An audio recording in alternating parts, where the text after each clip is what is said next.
চলো আজকে আমরা একটা দাঁতের মাজন তৈরি করব 3টি উপকরণ দিয়ে, হলুদ, লবণ আর লবঙ্গ। এই 3টি উপকরণ দিয়ে একটা মাজন তৈরি করব। প্রথমে হলুদ আর লবণটাকে একটু ভেজে নেব, হালকা করে ভেজে নেব যাতে কালারটা একটু চেঞ্জ হয়ে যায়। একটু কালার চেঞ্জ হয়ে গেলেই বাস সেটাকে ঠান্ডা করে নেব। যদি সম্ভব হয় এর সাথে আরেকটা জিনিস তোমরা অ্যাড করতে পারো, সেটা হচ্ছে নিম পাতা। নিম পাতাটাকে শুকিয়ে নিয়ে কিংবা এমনি ভেজে নিয়ে সেটাও কিন্তু এর সাথে মিক্স করতে পারো গুঁড়ো করে।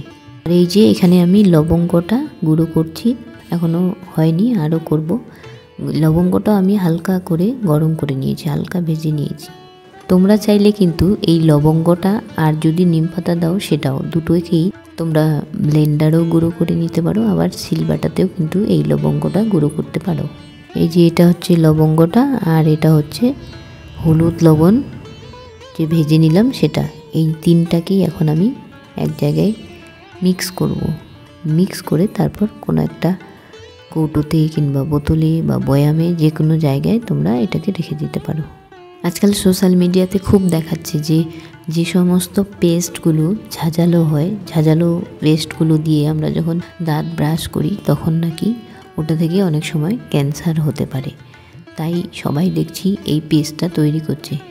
সেই জন্য আমি ভাবলাম যে তাহলে আমিও বানিয়ে নিই বাড়িতে, খুব সহজেই যখন বানানো যায়, সব কিছু যখন হাতের কাছেই পাওয়া যাচ্ছে।